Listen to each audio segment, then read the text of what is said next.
Princess Ambrosia Augusta House Ella and I.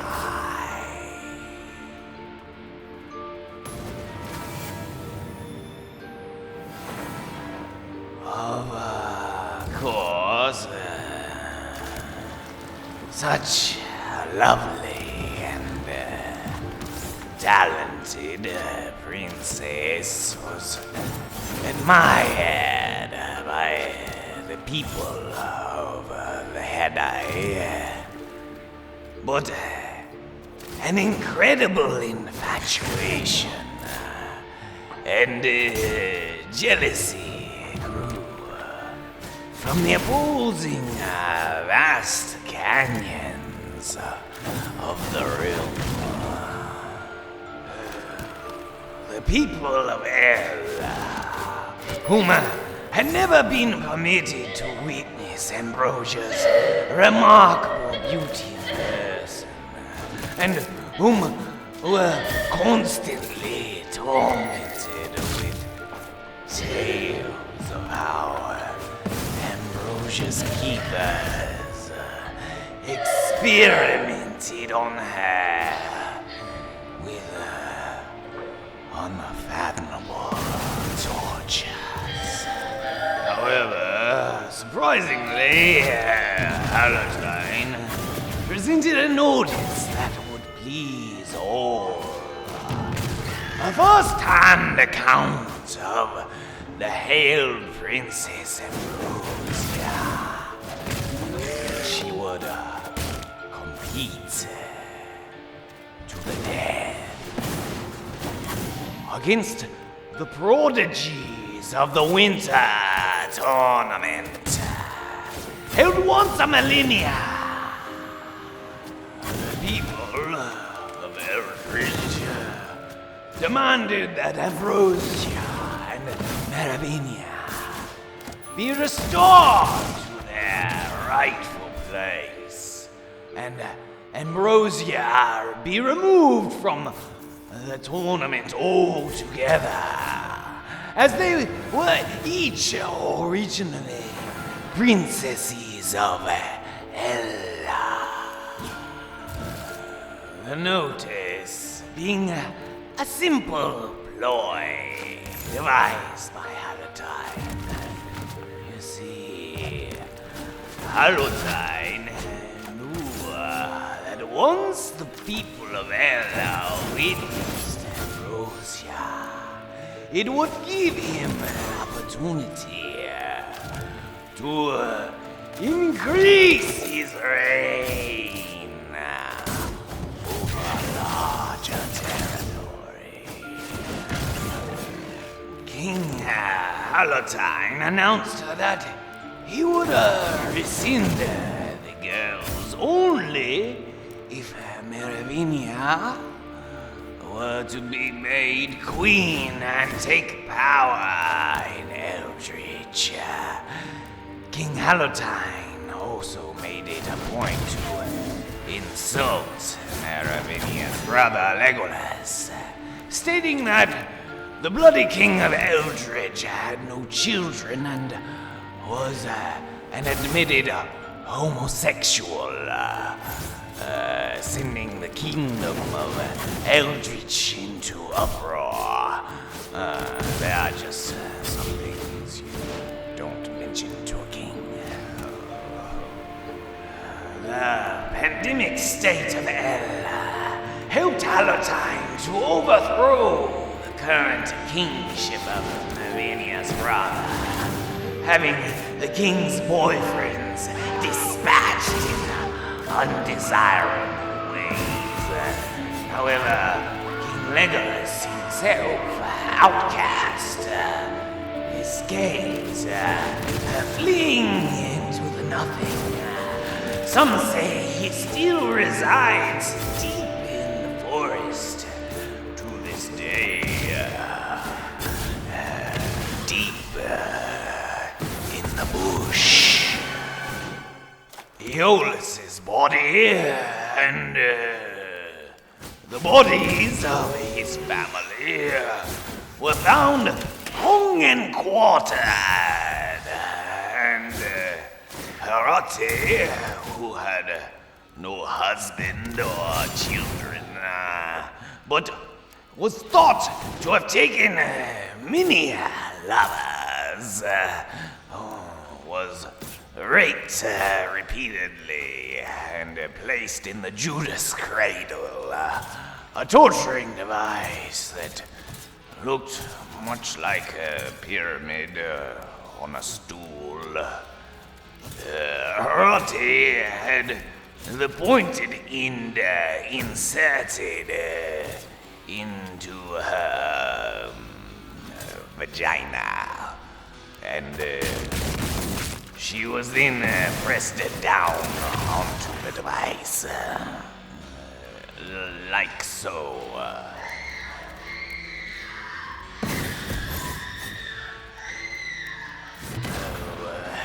The Judas cradle is thought to have killed Harati, either through impalement or through causing so much muscle and tissue damage that she became septic and died. Meravinia was then acclaimed Queen of Ella by the people whom she despised. Meravinia became so distraught at the news of her sister's dismemberment that she took her own life by diving into the estuary of Parametrics, a pool of portals in the Black Lands in the nowhere, past the puddles of semen. They say that those cast into the pools are guilty of sins unforgivable, and that once one enters the portals, their particles are dispersed throughout the heavens. Although no one knows for sure, due to lack of certifiable evidence. It was at this time that Hallowtine and not Meravinia became ruler of both the Hedai and Eldritch, and his pronounced craving for power had reached an even greater height than he had ever imagined. He now was in control of two of the most esteemed and prevalent provinces in all of the land, including the source of all mana. But fortune did not smile upon Hallowtine, and his cravings for power diminished. He soon cared not for soldierly warfare. He only thought of his greatest loves. The love that was lost. Meravinia and his young daughter, the Princess Ambrosia, whom he loved wholeheartedly and cherished.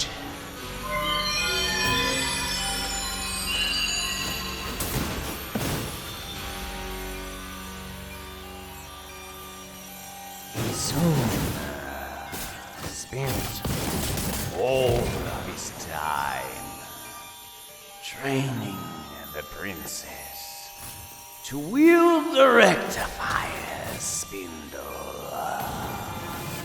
and the art of war. What Hallowtime's guilt over Meravigna's death ate away at his soul, and eventually drove him mad. King Hallowtime's sworn enemies, the Travestines, soon became aware of the king's descent into madness, and led by Reckon the Colossus took control over the kingdom of the Headeye in Hallowtime's neglect, and a shroud of darkness was cast over the land. To this day, the Headeye cease to exist.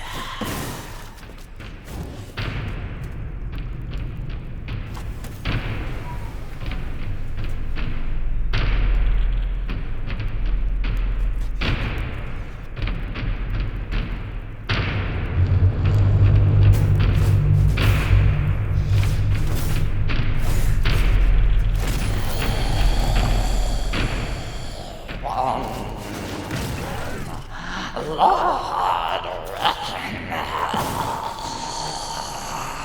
of the Colossus, King of the Travestines, and his minions marched through the gates of Eldridge with 1,000 legions added. They did not take the kingdom by force. They simply knocked.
Bewitched by the beauty of the kingdom of Ella and its occupants, could not bring himself to destroy such a wonder.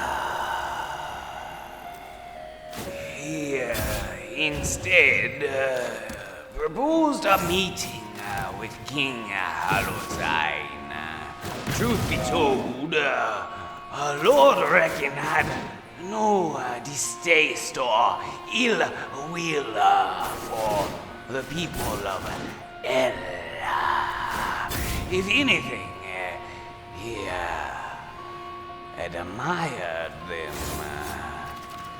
He himself had been born into a world of darkness, a cold and monstrous world of hate and sin. Never before had he witnessed such purity. He did, however, hold a grudge against Hallowtine for the years of unmerciful extermination of his people, the Travestines, and the 100,000 heads of innocent Travestine children. So, Lord Reckon, the Colossus, king of the Travestines, obliterator of the Headeye, came to terms with King Hallowtine of Ella. He would spare the kingdom of Ella as the new king and not burn its wondrous cities and states under 2 terms of conditions. One, King Hallowtine would suffer torture by way of the rack, a device invented as a gift by Lord Reckon for King Hallowtine that was meant to not only cause severe physical damage, but also caused the maximum amount of pain and psychological trauma for any victims allowed to survive. Reckon went on to explain quite hilariously that Hallowtine would be laid out on the rack with his arms tied up over the head and his feet tied at the bottom, left wide open and vulnerable. He would then be stretched to the breaking point by the hangman.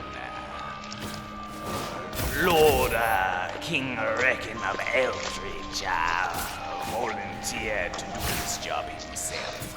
Reckon then joyously demonstrated on an animal for Hallowtine how he would turn this wheel beneath the table that would cause ropes to pull tighter and tighter until Hallowtine's shoulders dislocated. At this point, Hallowtine looked ill. But when you are standing next to Reckon the Colossus, you suddenly realize how insignificant you are. Hallowtine, flabbergasted, swats at Reckon like a fucking gnat with the rectifier's spindle shattering the spindle's chain, leaving the powerful tip severed from his handle, carefully taken into my possession. The expression on Reckon's face was not one of amusement as Reckon pulled Hallowtime close by the nuts. Secondly, reckon that King Hallowtime was to endure the breaking wheel. Hallowtime would be strapped across the wheel and then pummeled with iron cudgels until his bones broke. After being broken, he would be lit ablaze and rolled off a mountaintop in front of a grand audience in attendance. Reckon lamented that he had seen it in a dream once before he made it a reality. However, once strapped to the breaking wheel, Princess Ambrosia begged mercy of King Reckon and offered to marry him, which would make him a legitimate, lawful ruler of Ella.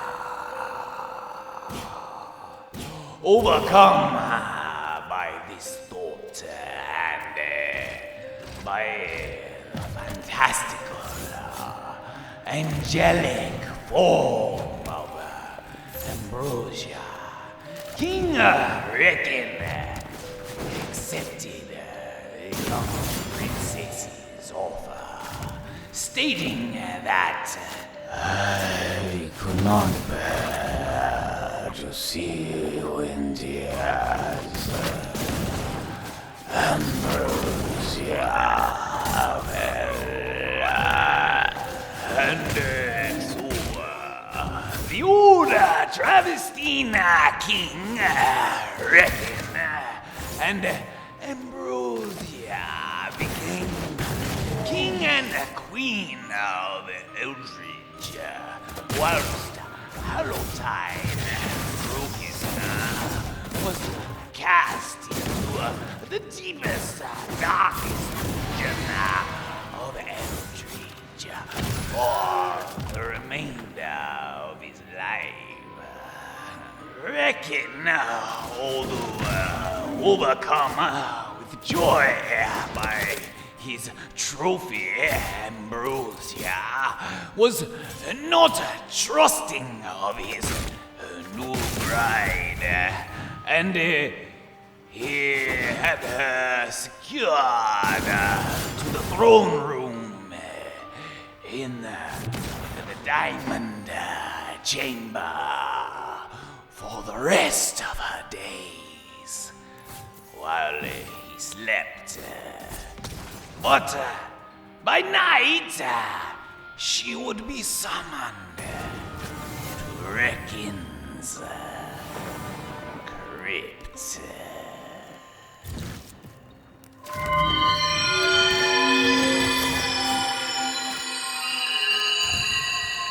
Eldridge. Reckon. King of Ella.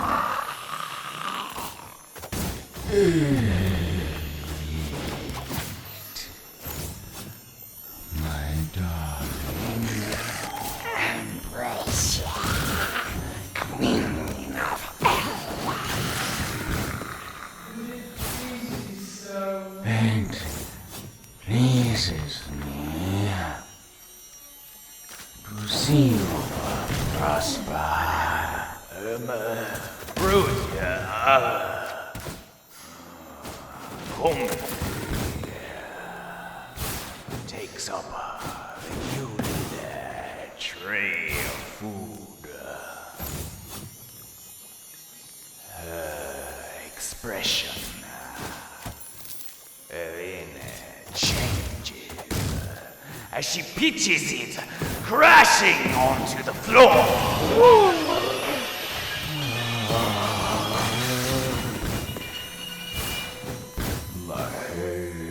child. You must eat. Why? Why must I not die? I hate you. I hate you. I hate you. Feed yourself. Dine in the rivers of red that course through my veins. I know you want to. What? You wish to fatten me up first? Am I too petite for your liking? Why do you keep me here? Why? Chained to this throne between these two rooms. Forever? It is for your own good.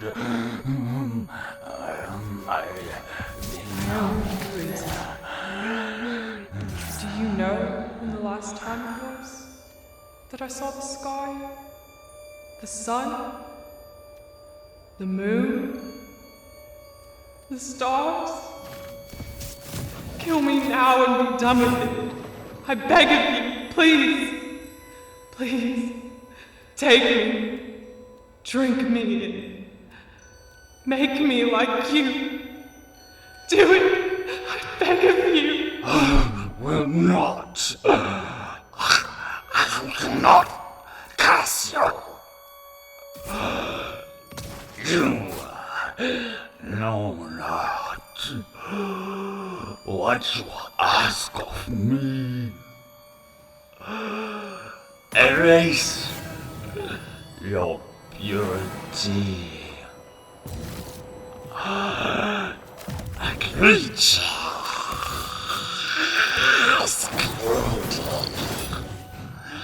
to darkness. It is no life. Then kill me. I cannot. Kill you, my love. Won't you care about to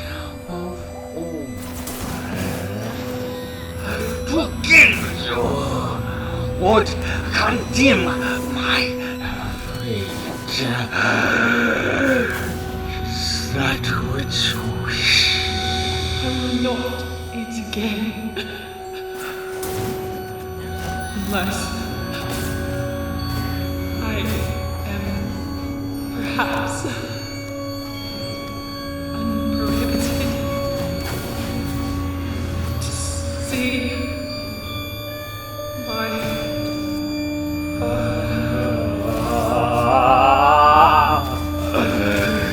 Your fault.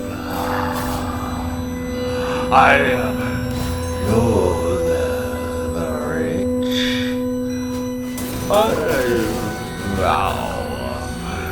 You will never see your father again.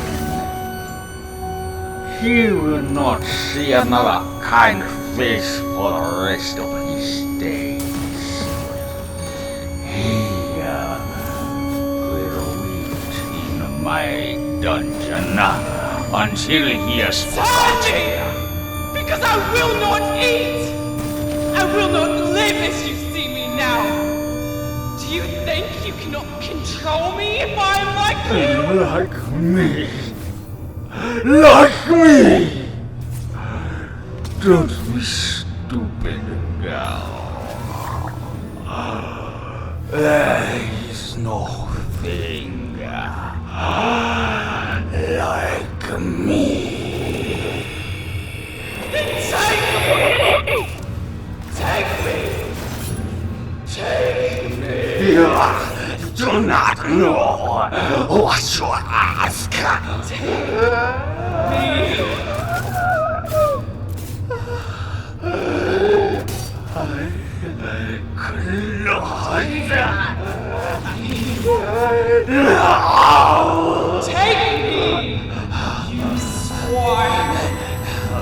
You devil concubine. You mock of heaven. You cast without hope. Oh, Lord of the shadows. Oh, things of the night.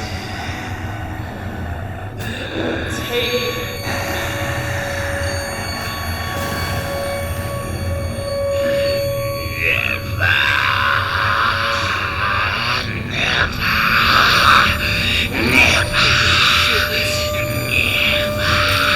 you bastard jester. Unix cock gobbler. You priest hound, disparager of truth. Your swords.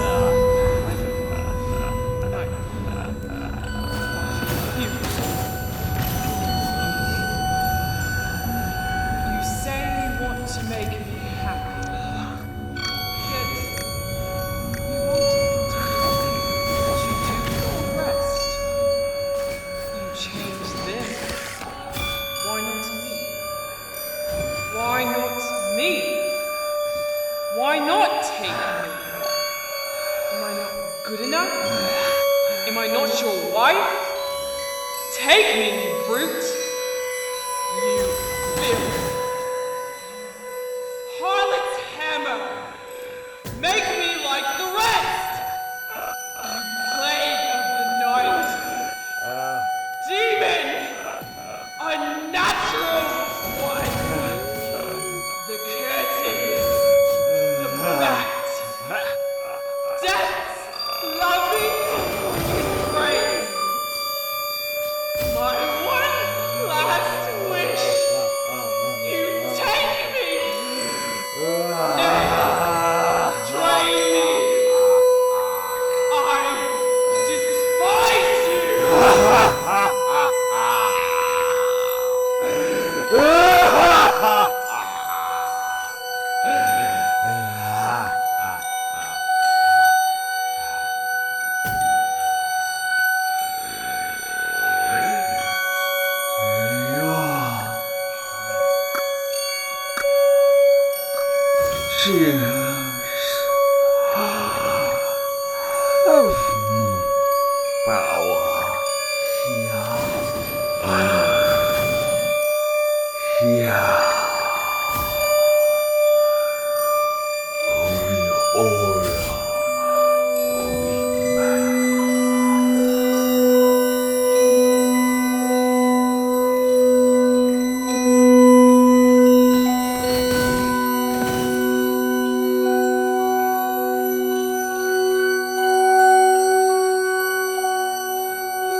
The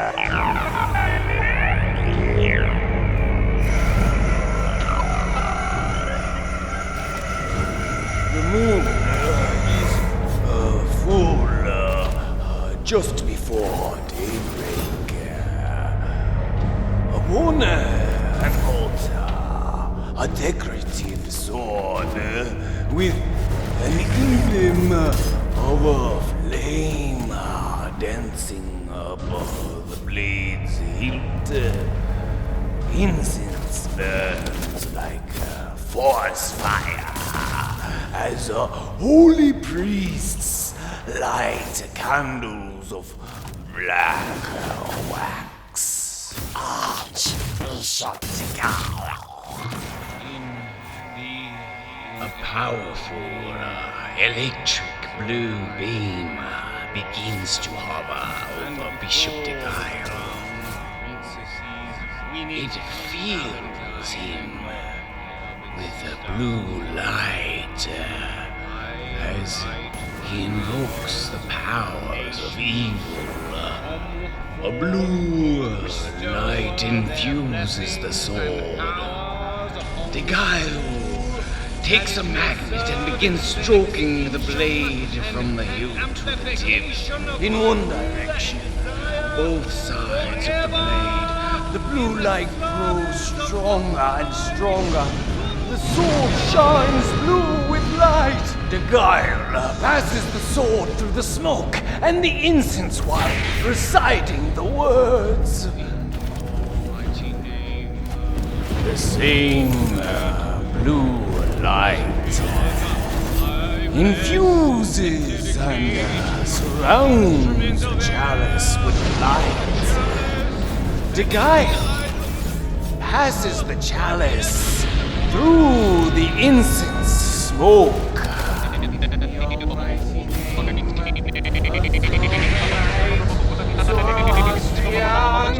I bless and dedicate this instrument of water and fire!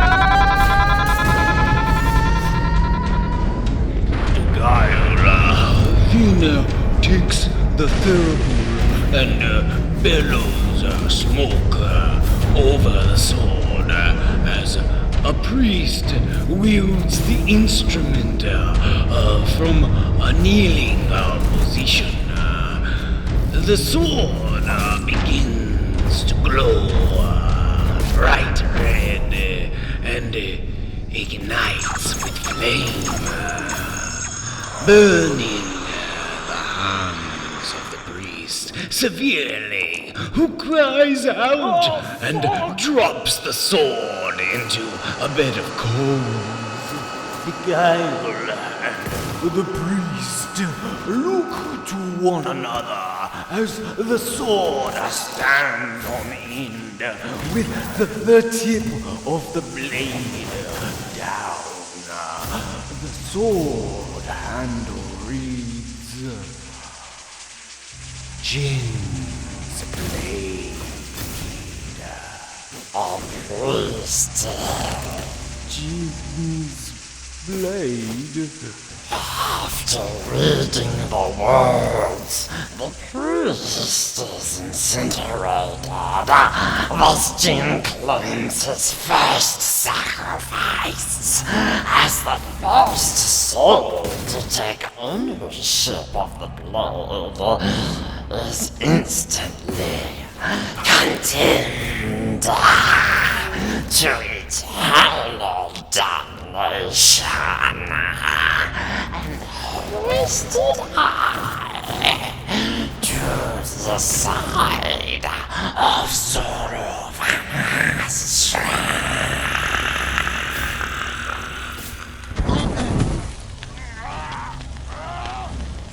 I, Pope Pius,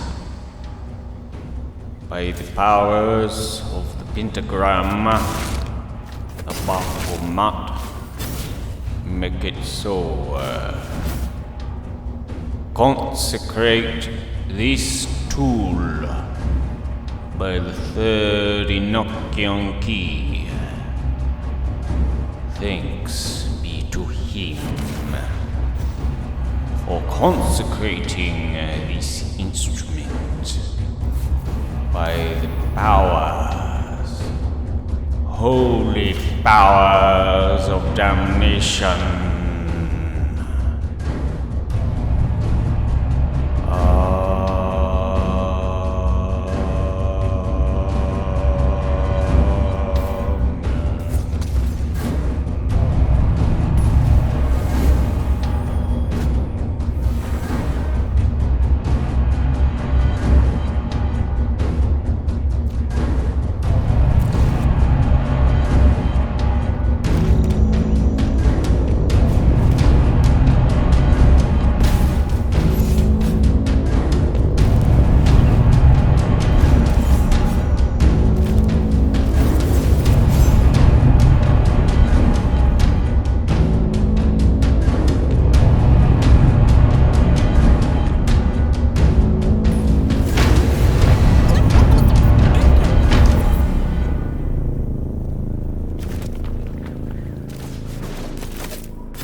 Chapel of Patronus.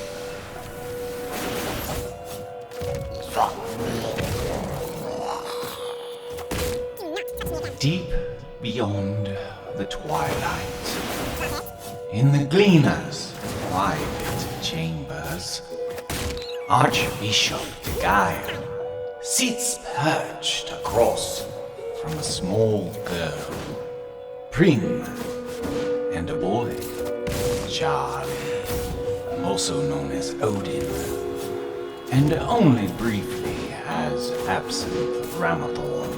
The two children's bodies, having been fully prepped and laced in a fanciful golden attire, Prim stares through the Guile, while Charlie dines on an assorted buffet of fine foods set before them. The two having been starved for food and drink for several days.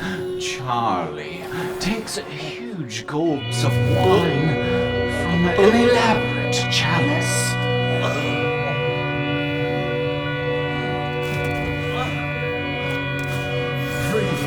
Snorts the chalice from his hands, splashing the glass contents across the chamber. The horrendous thirst of the boy drives him to immediately grab another chalice of wine and inhale it as Prim continues smashing the shrine of wine, ejecting wine from the boy's hands with one hand as the other hums glass at the bishop. Archbishop the Guile, the Gleaner. Hear yourself at once, child. I've never in my life seen such disgusting behavior. Such a disgusting little rat-faced cunt you are. Danger. Come here, you. Listen, son.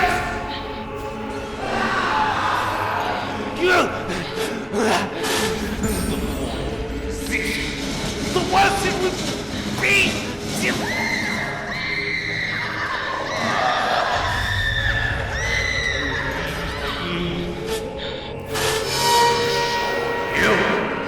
The Gleaner grabs up the small girl. Prim blows a raspberry with her tongue, spouting the seeds of death from her lips. On his feet, Charlie begins to fade from his indulgences. Prim slaps him awake as the two parry the bishop throughout the chamber. As I, unbeknownst to him, place on objects in his bag. Little creature! Come here, you! Why? Your tongue is approaching to run. Listen. In regret.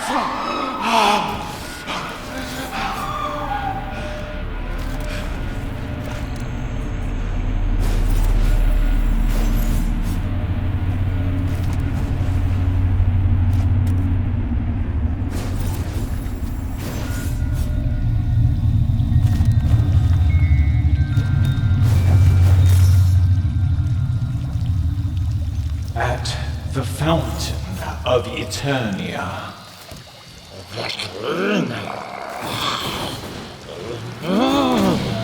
Bandages from his right eye, revealing a severe discoloration and trauma to parts of the cornea and iris. Beguile. The girl took my right eye. Pious rises from the waters, bearing down hard on the back of the blonde's head.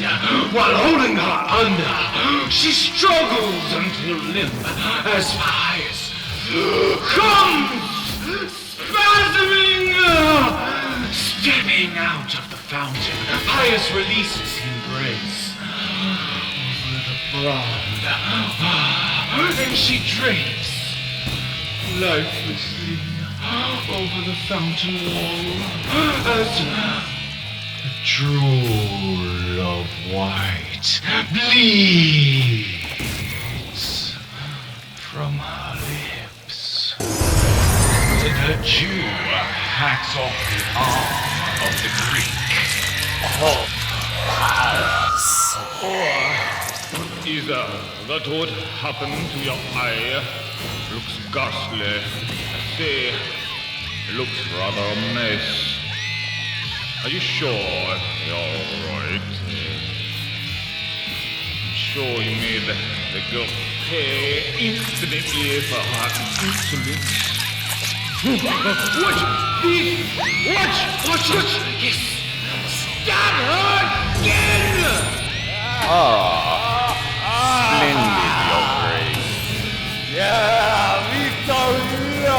Under still champion of the fountain. Yes, I think you can stop stabbing her, my dear. Beguile and Cardinal Glass attempt to take the sword from the Jew. Prince Palpatine. Sister, is that you? Sister. Pope Pius snaps his fingers, and the Gleaner and Glass shield Prince Palpatine from the fountain. Near the fountain. Bishop I knew I had seen her before. Prince Palpatine. What's that? Bishop Are you limping? Let me have a look at you, young man. So strong and handsome as ever. As I remember your father was once upon a time. From a distance, God! Prince Palpatine attempts to identify the blonde body draped over the fountain wall. I captured the boy you asked, Your Holiness. But he did The boy you speak of has taken the blade of Jinn from me. Sir Charles, he had to amputate my foot. It's still It hurt. It hurt. He replaced it with this heavy bastard. You will bring the boy here to me. He is traveling with a small gal, a vicious little twat. Prince Palpatine's eyes dart toward the blonde. Zelda? Is that you? What has become of her? The boy and the girl vanished from a sealed chamber. It was impossible. When she shed my blood upon the sacred artifact, a darkness poured out of her soul, from inside her very being. And I asked the creature 3 times, whom sent her powers? And her response frightened me. I felt a powerful evil that I've longed so dearly for. It said, I am the way into the city of woe.